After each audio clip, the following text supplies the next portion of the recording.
नमस्कार दोस्तों, स्वागत है आपका हमारे यूट्यूब चैनल जी के स्टडी में।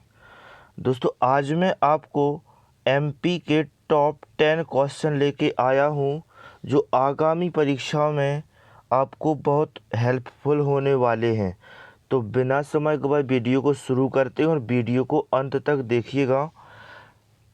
तो बात करते हैं पहले क्वेश्चन की। पहला क्वेश्चन है, सांख्य सागर झील किस राष्ट्रीय उद्यान में स्थित है? ऑप्शन है पन्ना राष्ट्रीय उद्यान, माधव राष्ट्रीय उद्यान, संजय राष्ट्रीय उद्यान या फिर बांधवगढ़ राष्ट्रीय उद्यान। तो सांख्य सागर झील मध्य प्रदेश के माधव राष्ट्रीय उद्यान में स्थित है। इसका सही जवाब है माधव राष्ट्रीय उद्यान। माधव राष्ट्रीय उद्यान की दोस्तों बात करें कि है क्या क्या इसमें। माधव राष्ट्रीय उद्यान की स्थापना कब की गई थी? 1958 में माधव राष्ट्रीय उद्यान की स्थापना की गई थी। तो जितने भी राष्ट्रीय उद्यान मध्य प्रदेश के सभी का स्थापना वर्ष आपको याद होना चाहिए, और कौन सा राष्ट्रीय उद्यान किस जिले में आता है ये पता होना चाहिए।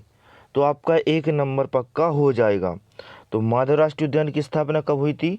1958 में हुई थी। कहाँ किस जिले में आता है माधव राष्ट्रीय उद्यान? तो शिवपुरी जिले में आता है माधव राष्ट्रीय उद्यान। नदी की बात करें तो माधव राष्ट्रीय उद्यान के बीचों बीच या माधव राष्ट्रीय उद्यान में से एक नदी प्रवाहित होती है, उसका नाम है मनिहारी नदी। तो मध्य प्रदेश में जितने राष्ट्रीय उद्यान हैं उनमें से प्रमुख नदी उन हर एक राष्ट्रीय उद्यान में से एक प्रमुख नदी होकर गुजरती है। ठीक है, जैसे पन्ना राष्ट्रीय उद्यान हो गया। ये पन्ना राष्ट्रीय उद्यान से कौन सी नदी गुजरती है? कैन नदी गुजरती है। कौन सी? कैन नदी गुजरती है। ये संजय राष्ट्रीय उद्यान हो गया, इससे बनास नदी गुजरती है जो छत्तीसगढ़ से निकलती है। मध्य प्रदेश में 2 बनास नदी हैं, एक राजस्थान के अरावली पर्वत से निकल के मध्य प्रदेश के पास आती है और चंबल नदी में मिल जाती है। ठीक है, लेकिन राजस्थान में ही मिलती है, मध्य प्रदेश में नहीं आ पाती है। और दूसरी बनास नदी एक छत्तीसगढ़ के सरगुजा जिले से निकलती है और सीधी जिले में बहती है। और कहाँ ये इसकी बात करें तो सोन नदी में मिल जाती है बनास नदी। बांधवगढ़ राष्ट्रीय उद्यान की बात करें तो इसमें से कौन सी नदी प्रवाहित होती है? तो बांधवगढ़ राष्ट्रीय उद्यान में से चरण गंगा। कौन सी? चरण गंगा इसमें से प्रवाहित होती है बांधवगढ़ राष्ट्रीय उद्यान में से। ठीक है, पन्ना राष्ट्रीय उद्यान पन्ना जिले में है, संजय राष्ट्रीय उद्यान सीधी जिले में है, बांधवगढ़ राष्ट्रीय उद्यान कहाँ है? तो उमरिया जिले में है। और अभी अपन पढ़ कौन सा रहे हैं? माधव राष्ट्रीय उद्यान। तो माधव राष्ट्रीय उद्यान की स्थापना 1958। कौन सी कहाँ है? तो किस जिले में है? शिवपुरी जिले में है। कौन सी नदी प्रवाहित होती है? मनिहारी नदी प्रवाहित होती है। अगले पॉइंट की बात करें तो इस राष्ट्रीय उद्यान के बीचों बीच पहाड़ियों के बीच में एक पहाड़ी पे एक भवन बना हुआ जिसका नाम है जॉर्ज कैसल भवन। और इस भवन का जो निर्माण है कब करवाया गया था? 1911 में करवाया गया था। तो इस भवन का निर्माण करवाया क्यों गया था? क्योंकि इस समय जॉर्ज पंचम और उनकी मिसेज मैरी भारत में आने वाले थे 1911 में और यहाँ ठहरने वाले थे, लेकिन किसी कारण वो इस भवन में नहीं आ पाए थे। ठीक है, तो जॉर्ज कैसल भवन किसके लिए बनवाया गया था? जॉर्ज पंचम और उनकी मिसेज मैरी के ठहरने के लिए बनवाया गया था। 1911 में इसका निर्माण करवाया गया था। और कहाँ है? तो माधव राष्ट्रीय उद्यान के बीचों बीच एक पहाड़ी पे स्थित है। राष्ट्रीय राजमार्ग, तो मध्य प्रदेश में से राष्ट्रीय राजमार्ग NH-46 गुजरता है, जो कहाँ से कहाँ तक है दोस्तों? तो ये ग्वालियर से बैतूल तक है। कहाँ तक जाता है? ग्वालियर से बैतूल तक जाता है। और NH-46 मध्य प्रदेश का सबसे बड़ा नेशनल हाईवे है। इसकी लंबाई की बात करें तो 634 किलोमीटर इसकी लंबाई है ग्वालियर से बैतूल तक। ठीक है, तो NH-46 हो गया। NH-46 नेशनल हाईवे है जो माधव राष्ट्रीय उद्यान से होकर गुजरता है। कहाँ से कहाँ तक जाता है? तो ग्वालियर से बैतूल तक जाता है। इसकी कितनी लंबाई है? तो 634 किलोमीटर है। ठीक, इससे पहले मध्य प्रदेश का सबसे लंबा राष्ट्रीय राजमार्ग कौन सा था? तो NH3 मध्य प्रदेश का सबसे लंबा राष्ट्रीय राजमार्ग था। जो NH3 था ना, ये आगरा से कहाँ जाता था? मुंबई जाता था, इंदौर होकर के। लेकिन मध्य प्रदेश के जितने राष्ट्रीय राजमार्ग है ना, इन सभी की नंबरिंग चेंज कर दी गई है। तो NH3 का ही नाम क्या हो गया है? देखो NH3 पूरा था, एक बार देख लो। जैसे ये है, आगरा से निकल रहा है कौन सा? NH3, और ऐसा इंदौर होके जा रहा है, ये सेंधवा बॉर्डर से महाराष्ट्र, महाराष्ट्र से मुंबई पहुंच जाता है। तो यहाँ पड़ता है ब्यावरा लगभग, समझ लो। ठीक है, तो ब्यावरा से इस तरफ जो रोड आ जाता है, इसको नाम दिया क्या? यहाँ तक का जो NH3 था, इसको 46 दे दिया। और इसके बाद जो NH3 था, इसका नाम है 52, NH52। फिर यहाँ से जो वाला ये है ना हाईवे, इसका पूरे का नाम क्या है? NH46। NH46 मध्य प्रदेश का सबसे लंबा नेशनल हाईवे। लंबाई की बात करें तो कितनी लंबाई है इसकी? 634 किलोमीटर। और कहाँ से कहाँ तक है? तो बैतूल से ग्वालियर तक जाता है ये वाला। ठीक है, इस माधव राष्ट्रीय उद्यान में सबसे ज़्यादा कौन सा पशु पाया जाता है? तो तेंदुआ माधव राष्ट्रीय उद्यान में सबसे ज़्यादा पाया जाने वाला पशु है। और यही बात करूं कि मध्य प्रदेश के जो राष्ट्रीय उद्यान है, उसमें सबसे ज़्यादा पाया जाने वाला पशु कौन सा है? यानी राष्ट्रीय उद्यानों में सबसे ज़्यादा कौन सा पशु पाया जाता है? तो दोस्तों चीतल। कौन सा? चीतल लगभग सभी राष्ट्रीय उद्यानों में पाया जाता है, और मध्य प्रदेश में सबसे ज़्यादा पाया जाने वाला पशु है राष्ट्रीय उद्यानों में चीतल। ठीक है, अगले पॉइंट की बात करें तो माधव राष्ट्रीय उद्यान में 3 प्रमुख झीलें हैं, और तीनों झीलें पता होनी चाहिए।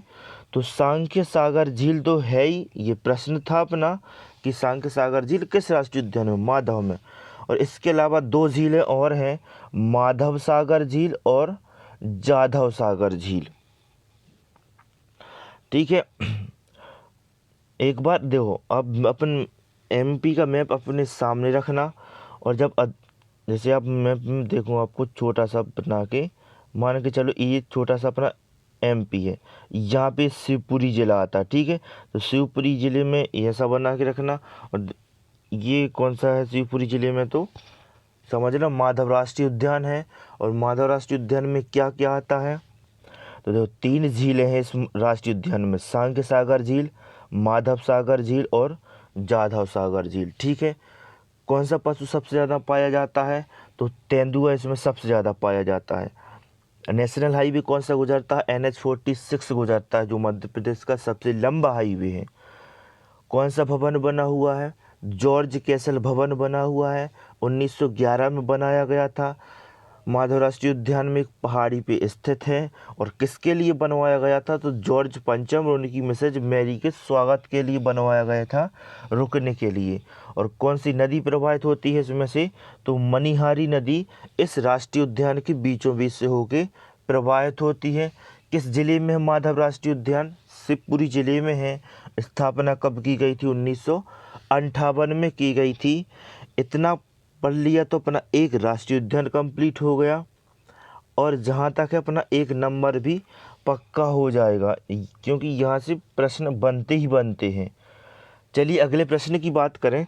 अगला प्रश्न है, गिद्ध पुनर्वास केंद्र, डबल स्टार लगा के इसको भाई साहब नोट कर लेना कि गिद्ध पुनर्वास केंद्र मध्य प्रदेश के किस राष्ट्रीय उद्यान में स्थित है? ऑप्शन है आपके सामने, कुनो राष्ट्रीय उद्यान, माधव राष्ट्रीय उद्यान, सतपुड़ा राष्ट्रीय उद्यान और पन्ना राष्ट्रीय उद्यान। तो गिद्ध पुनर्वास केंद्र मध्य प्रदेश के पन्ना राष्ट्रीय उद्यान में स्थापित किया गया है। किस राष्ट्रीय उद्यान में गिद्ध पुनर्वास केंद्र? तो पन्ना राष्ट्रीय उद्यान में। अब पन्ना राष्ट्रीय उद्यान की, इससे पहले हमने माधव राष्ट्रीय उद्यान देख लिया अपना। टोटल बात करूं आपसे पूछूं कि मध्य प्रदेश में कितने राष्ट्रीय उद्यान हैं, कमेंट करके बताना आप कि मध्य प्रदेश में कुल कितने राष्ट्रीय उद्यान हैं। ठीक है, मैंने माधव राष्ट्रीय उद्यान पूरा बता दिया है अभी माधव राष्ट्रीय उद्यान के बारे में, और अब बताऊंगा पन्ना राष्ट्रीय उद्यान के बारे में, क्योंकि पन्ना राष्ट्रीय उद्यान में क्या है, गिद्ध पुनर्वास केंद्र स्थापित किया गया है। तो आ जाइए पन्ना राष्ट्रीय उद्यान में बात करें। पन्ना राष्ट्रीय उद्यान की स्थापना कब की गई थी? पन्ना राष्ट्रीय उद्यान की स्थापना 1981 में की गई थी। ठीक है, हो जाएगा याद कि कब की गई थी, 1981 में। और 1981 में पन्ना राष्ट्रीय उद्यान के साथ 2 राष्ट्रीय उद्यानों की स्थापना और की गई थी। तो एक तो मैं बता दूं, संजय जो राष्ट्रीय उद्यान है, संजय राष्ट्रीय उद्यान ये कहाँ है, सीधी में है, इसकी स्थापना भी 19 में की गई थी। और सतपुड़ा जो होशंगाबाद में आता है, और होशंगाबाद का नाम चेंज करके नर्मदापुरम करने का जो है कैबिनेट ने मंजूरी दे दी है। तो अब होशंगाबाद का नाम नर्मदापुरम हो जाएगा। और सतपुड़ा राष्ट्रीय उद्यान होशंगाबाद के अंतर्गत आता है, संजय राष्ट्रीय उद्यान सीधी में आता है। इन दोनों, और पन्ना राष्ट्रीय उद्यान पन्ना जिले में आता है। इन तीनों राष्ट्रीय उद्यानों की स्थापना कब की गई थी? 1981 में की गई थी। ठीक है, और जो कुनू राष्ट्रीय उद्यान है ये मध्य प्रदेश का 12वां राष्ट्रीय उद्यान है। ठीक है, पन्ना राष्ट्रीय उद्यान की बात चल रही है, तो स्थापना कब हुई थी इसकी? 1981 में हुई थी। किस जिले में आता है? तो पन्ना राष्ट्रीय उद्यान 2 जिलों में फैला हुआ है। सबसे ज़्यादा तो आता है किस जिले में? पन्ना जिले में, और थोड़ा बहुत छतरपुर जिले में आता है। तो इसका सही जवाब क्या होगा? पन्ना होगा, क्योंकि पन्ना में इसका सबसे ज़्यादा क्षेत्रफल है। इस राष्ट्रीय उद्यान में से कैन नदी प्रवाहित होती है। ठीक है, अभी बताया था मैंने माधव राष्ट्रीय उद्यान में से कौन सी नदी प्रवाहित होती है? माधव राष्ट्रीय उद्यान में से मनिहारी नदी। कौन सी? मनिहारी नदी अभी बताया था। और पन्ना राष्ट्रीय उद्यान में से कैन नदी हो गई। और कुनो राष्ट्रीय उद्यान में से कुनो नदी प्रवाहित होती है। कौन सी? कुनो नदी प्रवाहित होती है। ठीक, और सतपुड़ा राष्ट्रीय उद्यान में कौन सी? तो सतपुड़ा राष्ट्रीय उद्यान में देनवा नदी प्रवाहित होती है, देनवा नदी। अभी तो बात चल रही किसकी? पन्ना राष्ट्रीय उद्यान की। तो पन्ना राष्ट्रीय उद्यान में कौन सी नदी प्रवाहित होती है? कैन नदी। अगला है सबसे महत्वपूर्ण प्रोजेक्ट टाइगर। इसको तो बिल्कुल भी नहीं भूलना। ठीक है, जहाँ भी लिख सको नोट कर लेना इसको। प्रोजेक्ट टाइगर, प्रोजेक्ट टाइगर है क्या? तो भारत में टाइगर के संरक्षण के लिए, ठीक है, एक परियोजना चलाई गई जिसे बोलते हैं बाघ परियोजना या फिर प्रोजेक्ट टाइगर। इसके अंतर्गत जो टाइगर हैं उनको क्या किया जाएगा? संरक्षित। क्योंकि जो टाइगर, बंगाल टाइगर है, अपने इंडिया भारत का क्या है, वो राष्ट्रीय पशु है बाघ। ठीक है, तो 1972 में आया था वन्य जीव संरक्षण अधिनियम। कौन सा? 1972 में वन्य जीव संरक्षण अधिनियम आया था। कब आया था? 1972 में आया था वन्य जीव संरक्षण अधिनियम। लिख लेना, वन्य जीव संरक्षण अधिनियम 1972 छपेगा। ठीक है, और इस अधिनियम में कहा गया था कि हमको क्या करना चाहिए? बाघों को संरक्षित करना चाहिए। तो इसी के लिए बनाया गया था क्या? Project tiger.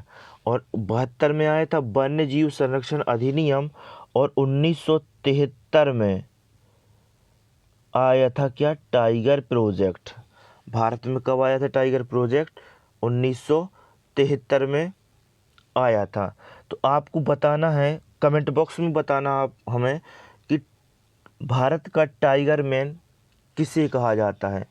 किसको भारत का टाइगर मैन कहा जाता है? Tiger man of India.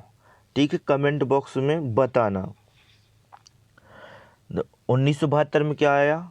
वन्य जीव संरक्षण अधिनियम। फिर 1973 में क्या आया? तो भारत में प्रोजेक्ट टाइगर आया। और सबसे पहले जो प्रोजेक्ट टाइगर है ना, ये कहाँ लागू किया गया? तो जिम कॉर्बेट जो नेशनल पार्क है किस राज्य में है? तो उत्तराखंड में है जिम कॉर्बेट नेशनल पार्क। इसका पुराना नाम है हैरी नेशनल पार्क। और इस राष्ट्रीय उद्यान में कौन सी नदी रामगंगा प्रवाहित होती है? फूलों की घाटी भी इसी राष्ट्रीय उद्यान में आती है, जिम कॉर्बेट नेशनल पार्क में। 1973 में इसको प्रोजेक्ट टाइगर में शामिल किया गया था। और मध्य प्रदेश में प्रोजेक्ट टाइगर में शामिल होने वाला पहला राष्ट्रीय उद्यान कौन सा है प्रोजेक्ट टाइगर में? तो कान्हा किसली। कौन सा है? कान्हा किसली नेशनल पार्क मंडला है। अगले पॉइंट की बात करें तो रेप्टाइल पार्क किस जिले में है? तो रेप्टाइल पार्क भी पन्ना जिले में है। और किस राष्ट्रीय उद्यान में आता है? तो पन्ना राष्ट्रीय उद्यान में आता है रेप्टाइल पार्क। ठीक है, 2017 करंट अफेयर्स भी हो गया ये, और महत्वपूर्ण सवाल भी है, क्योंकि 2017 में पन्ना राष्ट्रीय उद्यान को सर्वश्रेष्ठ राष्ट्रीय उद्यान का पुरस्कार दिया गया था। कब? 2017 में सर्वश्रेष्ठ राष्ट्रीय उद्यान का पुरस्कार दिया गया था पन्ना राष्ट्रीय उद्यान को। ठीक है, और अगला पॉइंट है पांडव जलप्रपात। पांडव जलप्रपात पन्ना राष्ट्रीय उद्यान के अंतर्गत आता है। और किस नदी पे है? तो केन नदी पे है, क्योंकि केन नदी इस राष्ट्रीय उद्यान के बीचों बीच होकर गुजरती है। तो केन नदी पे ही कौन सा जलप्रपात है? वाटरफॉल। जलप्रपात को क्या बोलते हैं इंग्लिश में? वाटरफॉल। और पांडव वाटरफॉल किस नदी पे? तो केन नदी पे है। ठीक है, 2 प्रश्न हो गए अपने। अगले प्रश्न की बात करें तो अगला प्रश्न है जीवाश्म राष्ट्रीय उद्यान की स्थापना कब हुई थी? मैं फिर बता दूं आपको कि मध्य प्रदेश में जितने भी राष्ट्रीय उद्यान हैं उन सभी का स्थापना वर्ष और जिला याद होना चाहिए। ठीक है, तो ऑप्शन आपके सामने आ गए हैं। 1981, 1975, 1983, 1968। कब हुई थी जीवाश्म राष्ट्रीय उद्यान की स्थापना? तो इसका सही जवाब है 1983। 1983 में जीवाश्म राष्ट्रीय उद्यान की स्थापना की गई थी। तो अब इस प्रश्न में अपन पूरा जीवाश्म राष्ट्रीय उद्यान के बारे में देखेंगे। तो जीवाश्म राष्ट्रीय उद्यान की स्थापना हो गई 1983। जिला की बात करें तो डिंडोरी जिले के घुघुआ गांव में। कौन सा गांव? घुघुआ गांव। तो जीवाश्म राष्ट्रीय उद्यान को देखो, जीवाश्म को इंग्लिश में क्या बोलते हैं? फॉसिल्स। तो इसका नाम आपको फॉसिल्स नेशनल पार्क मिलेगा। जीवाश्म राष्ट्रीय उद्यान मध्य प्रदेश का पहला जीवाश्म राष्ट्रीय उद्यान है। कौन सा? ये जीवाश्म राष्ट्रीय उद्यान डिंडोरी वाला।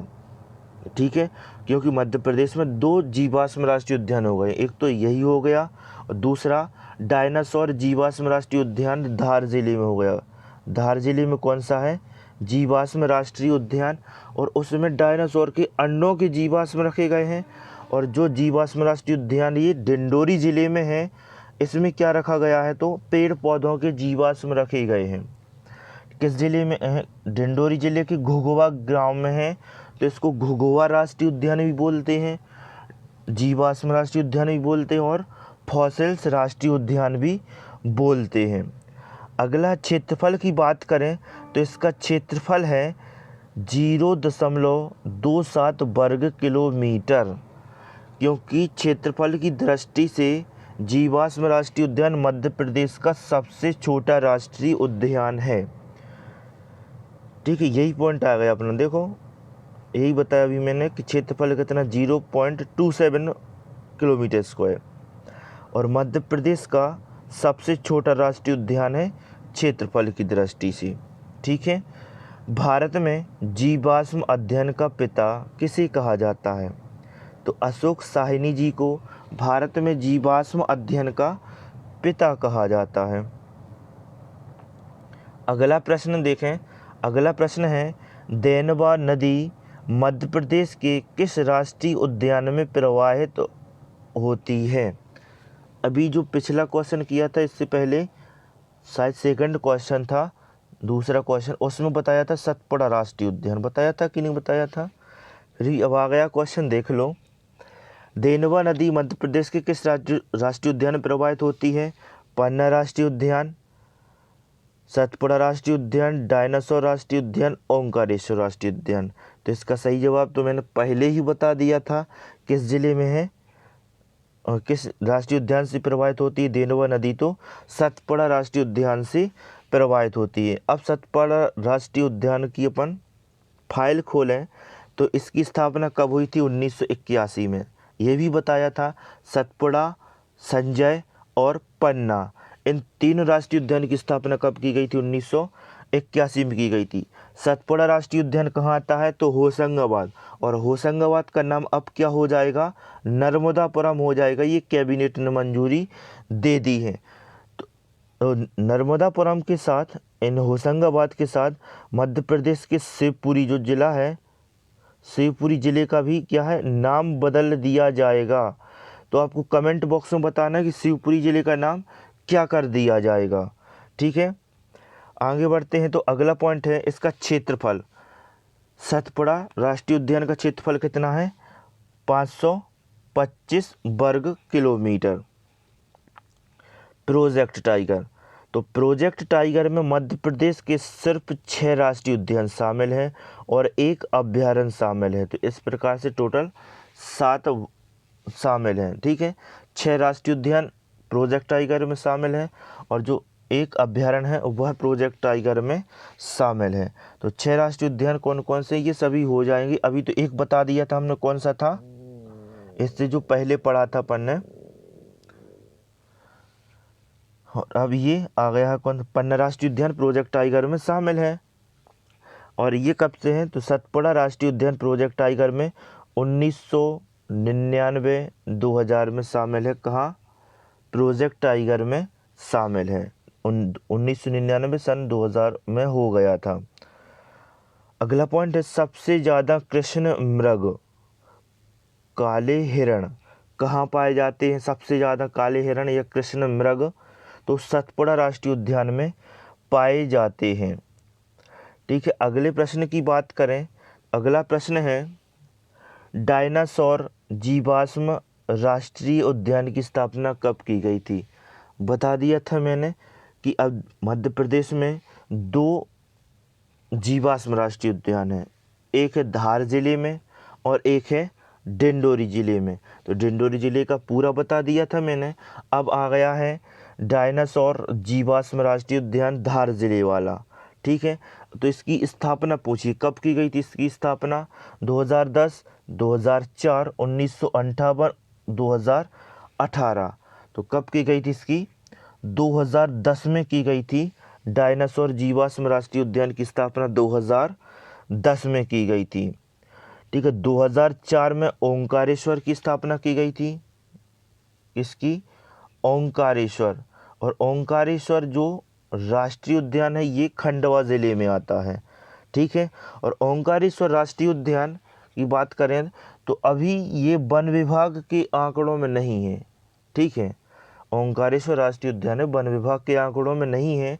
इसको सिर्फ किताबों में पढ़ा जाता है और इंटरनेट पे आता है ओंकारेश्वर राष्ट्रीय उद्यान। ठीक है, आपको याद रखना कि वन विभाग के आंकड़ों में नहीं है। आंकड़ों के अनुसार 11 राष्ट्रीय उद्यान है और यदि किताबों के अनुसार पढ़ें तो 12 राष्ट्रीय उद्यान है। तो अपन को 12 ही पढ़ने हैं, क्योंकि प्रश्न में पूछता है ओंकारेश्वर पूछ लिया है तो आएगा प्रश्न में। ठीक है, 1958 में किसकी स्थापना हुई थी? सबसे पहला ही राष्ट्रीय उद्यान पड़ा था माधव राष्ट्रीय उद्यान। और 2018 में कुनो राष्ट्रीय उद्यान को मध्य प्रदेश का 12वां राष्ट्रीय उद्यान घोषित कर दिया गया है। और 2010 में तो डायनासोर जीवाश्म राष्ट्रीय उद्यान की स्थापना की गई थी। तो डायनासोर जीवाश्म राष्ट्रीय उद्यान की अपन बात करें, स्थापना 2010, जिला धार, और क्षेत्रफल कितना है इसका? 89.74 वर्ग किलोमीटर। इसमें क्या रखा गया है? बता दिया था मैंने, डायनासोर के अंडे के जीवाश्म रखे गए हैं इस राष्ट्रीय उद्यान के अंदर। ठीक है, अगला प्रश्न है अपना, संजय राष्ट्रीय उद्यान किस जिले में स्थित है? संजय राष्ट्रीय उद्यान ये भी बता दिया है मैंने। ऑप्शन आपके सामने है, श्योपुर, सीधी, ग्वालियर, खंडवा। तो ग्वालियर में कोई भी नेशनल पार्क नहीं है दोस्तों, राष्ट्रीय उद्यान कोई भी नहीं है ग्वालियर में। तो खंडवा में अभी बता दिया मैंने कौन सा, खंडवा में कौन सा राष्ट्रीय उद्यान है, ओंकारेश्वर राष्ट्रीय उद्यान है, ठीक है। और श्योपुर में कौन सा है, तो श्योपुर में है कुनो राष्ट्रीय उद्यान। ग्वालियर में कोई भी राष्ट्रीय उद्यान नहीं है, तो इसका सही जवाब क्या होना चाहिए, सीधी होगा इसका सही जवाब। संजय राष्ट्रीय उद्यान सीधी, सासे संजय सासे सीधी, ठीक है। अब सीधी राष्ट्रीय उद्यान की किताब खोलें अपन, तो इस सीधी में जो संजय राष्ट्रीय उद्यान है, कब की गई थी स्थापना, 1981, ये भी बता दिया था। संजय, सतपुड़ा, पन्ना 1981 में बनाए गए थे। किस जिले में है, सीधी जिले में है। क्षेत्रफल 466 वर्ग किलोमीटर। यदि आपको क्षेत्रफल सभी राष्ट्रीय उद्यानों की याद हो जाते हैं तो बहुत अच्छी बात है, ठीक है। संजय राष्ट्रीय उद्यान का क्षेत्रफल कितना है, 466 वर्ग किलोमीटर। प्रोजेक्ट टाइगर में ये भी शामिल है संजय राष्ट्रीय उद्यान। कब शामिल किया गया था, 2008 में। तो प्रोजेक्ट टाइगर में शामिल अपने 3 राष्ट्रीय उद्यान हो गए हैं। पन्ना राष्ट्रीय उद्यान हो गया, ठीक है, सतपुड़ा राष्ट्रीय उद्यान हो गया, और अब आ गया कौन सा, सीधी का संजय राष्ट्रीय उद्यान। तो ये भी प्रोजेक्ट टाइगर में शामिल है। कब से है, 2008 से शामिल है। सन याद होना चाहिए कि कौन सा राष्ट्रीय उद्यान किस वर्ष में प्रोजेक्ट टाइगर में शामिल हुआ था, ठीक है। छत्तीसगढ़ में इसी राष्ट्रीय उद्यान को गुरु घासीदास राष्ट्रीय उद्यान के नाम से जाना जाता है, क्योंकि संजय राष्ट्रीय उद्यान काफ़ी बड़ा था। तो इसका कुछ भाग ये छत्तीसगढ़ में आता है और बाकी का मध्य प्रदेश के सीधी ज़िले में है।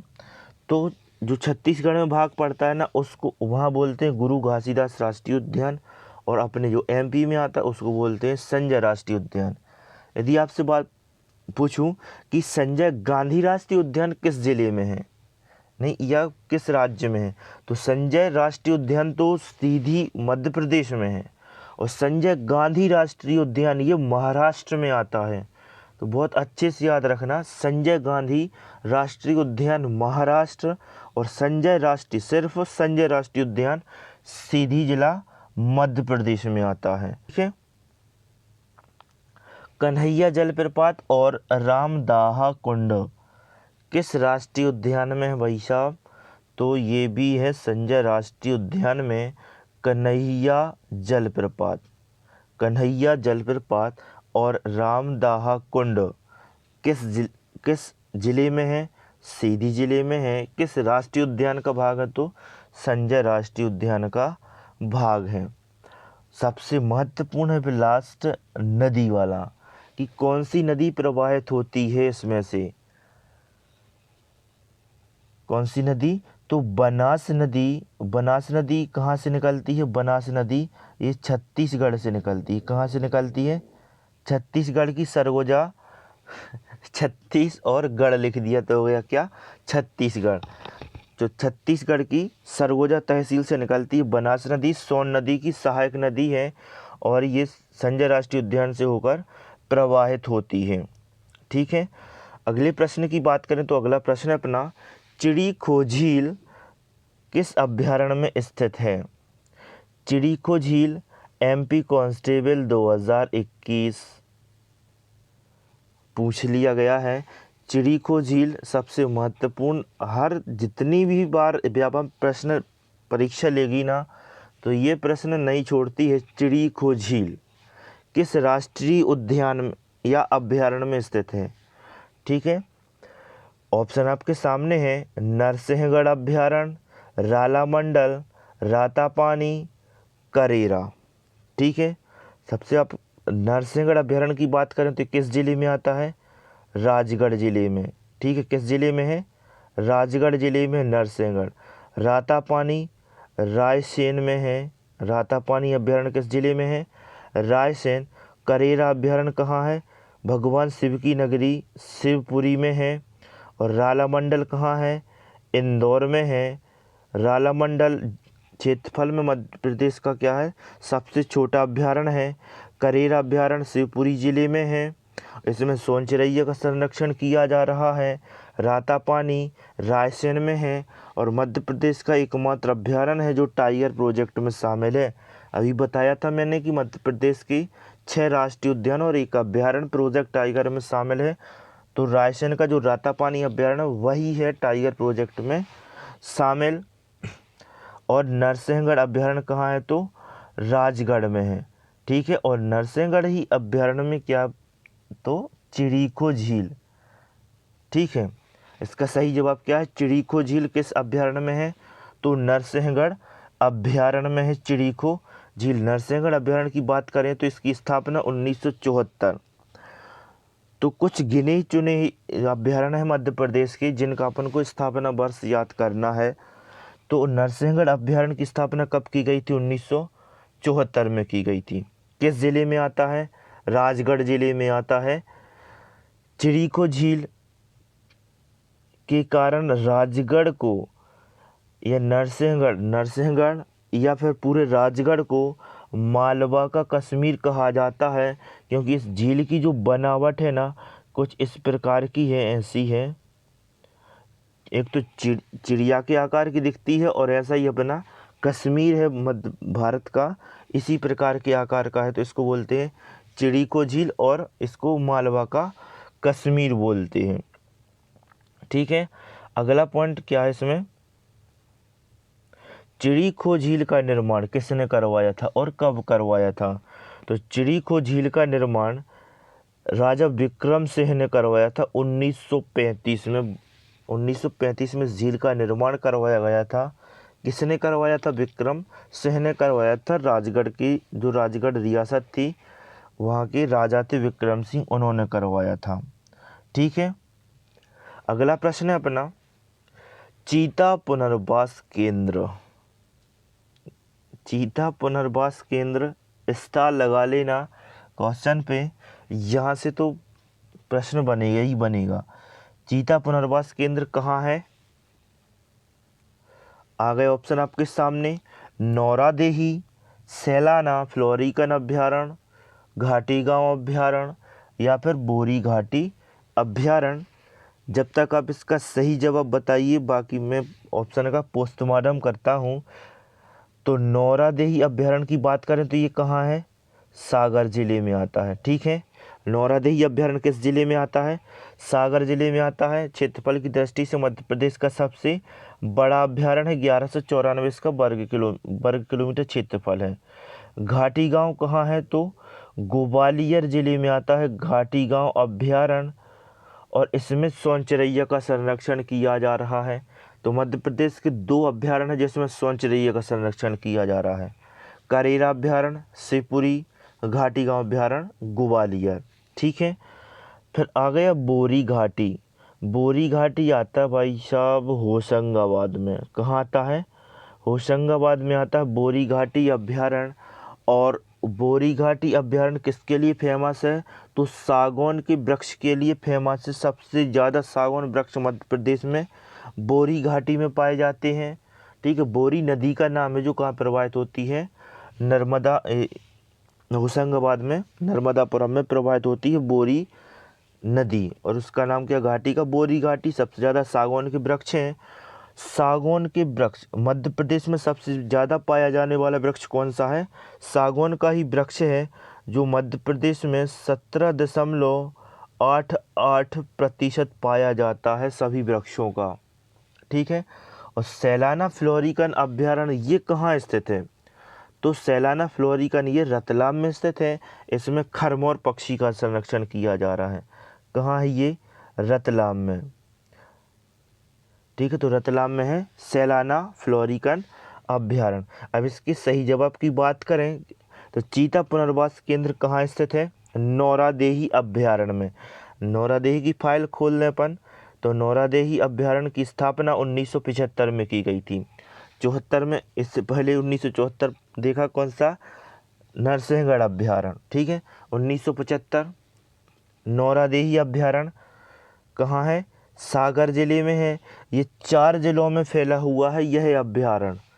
कौन कौन से? तो सागर में सबसे ज़्यादा, फिर दमोह, नरसिंहपुर और रायसेन, इन 4 ज़िलों में फैला हुआ है। रायसेन में बिल्कुल थोड़ा सा ही है, ज़्यादा किताबों में 3 बताता है, लेकिन रायसेन में भी है ये।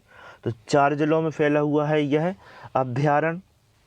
सबसे ज़्यादा सागर में, तो सागर इसका सही जवाब होता है कि सागर जिले में आता है नौरादेही अभ्यारण्य। ठीक है। क्षेत्रफल में बात करें तो क्षेत्रफल में मध्य प्रदेश का सबसे बड़ा अभ्यारण्य है। ठीक है। कितना क्षेत्रफल इसका? 1194 वर्ग किलोमीटर इसका क्षेत्रफल है। अगला, नामीबिया देश से क्या लाए जाने हैं इसमें? चीते लाए जाने हैं। किस देश से? नामीबिया। और नामीबिया किस महाद्वीप में आता है? तो अफ्रीका महाद्वीप में है। तो अफ्रीकी देश है नामीबिया, और वहाँ से लाए जाएंगे चीते, और कहाँ रखे जाएंगे? अपने सागर के नौरादेही अभ्यारण्य में रखे जाएंगे। तो मिलेगा टाइम तो चलेंगे घूमने, जब तक देखेंगे। अगला प्रश्न, अगला प्रश्न क्या है? मध्य प्रदेश का पहला अभ्यारण्य कौन सा है? बताना है आपको कि मध्य प्रदेश का पहला अभ्यारण्य जो सबसे पहले बनाया गया था, नौरादेही न, ये गलत, यहाँ आ की मात्रा छूट गई है नौरादेही में, नौरा फतेही, नौरा फतेही की जगह क्या हो गया है? नौरदेही। तो आप यहाँ सुधार लेना, इसको नौरादेही लिख लेना। ठीक है ना। अगला है चंबल, खिवनी और सरदारपुर। क्या है इसका सही जवाब कि मध्य प्रदेश का पहला अभ्यारण्य कौन सा है? तो खिवनी अभ्यारण्य मध्य प्रदेश का पहला अभ्यारण्य है, जो देवास और सीहोर में फैला हुआ है। बात कर लेंगे खिवनी अभ्यारण्य की स्थापना 1955, और 1955 में ही कान्हा किसली राष्ट्रीय उद्यान की स्थापना हुई थी। कौन सा? कान्हा किसली राष्ट्रीय उद्यान की स्थापना कब हुई थी? 1955 में हुई थी। तो कान्हा किसली मध्य प्रदेश का पहला राष्ट्रीय उद्यान है, और खिवनी अभ्यारण्य मध्य प्रदेश का पहला अभ्यारण्य है। कब हुई थी इनकी स्थापना? 1955 में हुई थी। खिवनी अभ्यारण्य किस जिले में है? तो खिवनी अभ्यारण्य देवास और सीहोर जिले में है। ठीक है। 2 राष्ट्रीय उद्यान है ना इसमें। तो अभ्यारण्य है नौरादेही तो बता दिया सागर जिले में, खिवनी हो गया देवास और सीहोर में हो गया। ठीक है। मध्य प्रदेश का सबसे पुराना अभ्यारण्य हो गया खिवनी। चंबल अभ्यारण्य किस जिले में है? चंबल अभ्यारण्य तो ये है मुरैना जिले में। कहाँ आता है? मुरैना डिस्ट्रिक्ट में आता है चंबल अभ्यारण्य, जिसमें घड़ियालों का संरक्षण भी किया जा रहा है। और जो भारत का राष्ट्रीय जलीय जीव है डॉल्फिन, गंगा नदी में पाई जाती है डॉल्फिन मछली है, इसका संरक्षण भी चंबल अभ्यारण्य में किया जा रहा है। कुछ कछुए हैं, जैसे बटागुर हो गया, कटहवा हो गया, इनका संरक्षण भी किया जा रहा है। और सरदारपुर अभ्यारण्य ये किस जिले में आता है? तो धार जिले में आता है सरदारपुर अभ्यारण्य। इसमें भी खरमोर पक्षी का संरक्षण किया जा रहा है। तो खरमोर पक्षी का संरक्षण रतलाम वाले में भी किया जा रहा है, सैलाना फ्लोरिकन अभ्यारण्य में, और सरदारपुर अभ्यारण्य धार में भी किया जा रहा है। ठीक है। चंबल अभ्यारण्य में किस किस का संरक्षण? तो चंबल अभ्यारण्य मुरैना में है, डॉल्फिन का संरक्षण और घड़ियालों का संरक्षण और कछुओं का संरक्षण भी इसमें किया जा रहा है।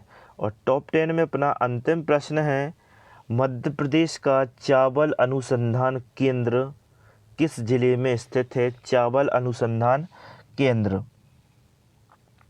ऑप्शन आ गए आपके सामने, भोपाल, बालाघाट, रीवा और बड़वानी। तो आपको बताना है मध्य प्रदेश का चावल अनुसंधान केंद्र किस जिले में स्थित है। इसका सही जवाब है बड़वानी। बड़वानी में क्या है मध्य प्रदेश का? चावल अनुसंधान केंद्र। और आपसे पूछो कि भारत का अनुसंधान केंद्र कहाँ है, तो भारत का जो अनुसंधान केंद्र है वो उड़ीसा के कटक में है, भारत का राष्ट्रीय चावल अनुसंधान केंद्र। और मध्य प्रदेश का चावल अनुसंधान केंद्र या धान अनुसंधान केंद्र कहाँ मिलेगा? बड़वानी में। जबकि बालाघाट में सबसे ज़्यादा धान या चावल का उत्पादन होता है। ठीक है। बड़वानी की बात करें अपन, बड़वानी डिस्ट्रिक्ट की, तो बड़वानी की स्थापना 25 मई 1998 को हुई थी। ठीक है, जिला पुनर्गठन आयोग था, जिला पुनर्गठन आयोग ये 1982 में बनाया गया था। कब बनाया गया था? 1982 में बनाया गया था। बीपी दुबे की अध्यक्षता में। और इसने मध्य प्रदेश में कितने जिले बनाए थे? तो 10 जिलों की मांग की थी इसने कि 10 जिले बनाएंगे मध्य प्रदेश में। उनमें से 4 जिले कहाँ हैं? मध्य प्रदेश में। और 6 जिले कहाँ हैं? छत्तीसगढ़ में। 10 जिले बनाए भी थे इसने, तो 4 जिले मध्य प्रदेश में थे। उसमें से एक बड़वानी था जो 25 मई 1998 को बना था, खरगोन जिले से अलग करके। खरगोन पश्चिमी निमाड़, ठीक है, खंडवा पूर्वी निमाड़, खरगोन पश्चिमी निमाड़। खरगोन से बना है क्या? बड़वानी। और खंडवा से बना है बुरहानपुर। तो खरगोन से अलग करके 25 मई 1998 को बड़वानी को जिला बनाया गया था, जिला पुनर्गठन की मांग पर। ठीक है। निमाड़ का पेरिस किसे कहा जाता है? तो निमाड़ का पेरिस कहा जाता है, बड़वानी को निमाड़ का पेरिस कहा जाता है। अगला है रामगढ़ का किला और सेंधवा का किला। 2 किले आपको बहुत अच्छे से याद रखने हैं, रामगढ़ का किला और सेंधवा का किला। किस जिले में आता है? तो बड़वानी जिले में आता है। रामगढ़ का किला और सेंधवा का किला, तो किले, मंदिर और मेले, 3 चीज़ें बहुत अच्छी पढ़नी अपन को। सेंधवा की बात करें तो सेंधवा बॉर्डर भी बड़वानी में पड़ती है। मध्य प्रदेश का सबसे ज़्यादा राजस्व इसी से प्राप्त होता है, क्योंकि मध्य प्रदेश की जो औद्योगिक राजधानी है इंदौर और भारत की मुंबई, यहाँ से ये हाईवे गुजरता है। इंदौर को जो मुंबई से जोड़ता है हाईवे, पहले NH3 था, अब NH52 है। ठीक है ना, यहीं से निकलता है। तो जितना भी धंधा उद्योग धंधा होगा, बाकी टैक्स यहीं देगा। जब MP से महाराष्ट्र में एंटर होंगे तो वहाँ टैक्स लगेगा, और जब महाराष्ट्र से MP में आएंगे तो वहाँ टैक्स लगेगा। तो सबसे ज़्यादा राजस्व मिलेगा सेंधवा बॉर्डर से। और सेंधवा बॉर्डर कहाँ पे है? तो बड़वानी ज़िले में आती है। सेंधवा का किला कहाँ है? तो ये भी बड़वानी ज़िले में आता है। तो आपको बताना है सेंधवा से 1857 में किसने विद्रोह किया था? 1857 से सेंधवा से किसने विद्रोह किया था? ये प्रश्न महत्वपूर्ण है। तो रामगढ़ का किला, सेंधवा का किला आपको याद रखना है, बड़वानी जिले में आता है। ठीक है। अगला है नागपंचमी के अवसर पर बाबा भिलट देव का मेला लगता है। बाबा भिलट देव का मंदिर पूछे तो बड़वानी, बाबा भिलट देव का मेला पूछे तो बड़वानी में लगता है। ठीक है। सर्वाधिक लाल मिर्च का उत्पादन कहाँ होता है? तो सर्वाधिक लाल मिर्च का उत्पादन होता है कहाँ? बड़वानी में। ठीक है। तो दोस्तों ये थे अपने टॉप 10 क्वेश्चन MPGK के। यदि आप चाहते हैं कि मैं ऐसे ही वीडियो आपके लिए बनाता रहूं, तो आप चैनल को सब्सक्राइब करना ना भूलें। और वीडियो पसंद आया तो वीडियो को लाइक करें और अपने सभी दोस्तों के साथ इसको शेयर करें। और अपने दोस्तों को भी चैनल को सब्सक्राइब करने को बोल दें। ठीक है, क्योंकि मैं ऐसे ही वीडियो बनाता रहूँगा आप सभी के लिए। तो चलते हैं दोस्तों, बाय बाय, जय हिंद।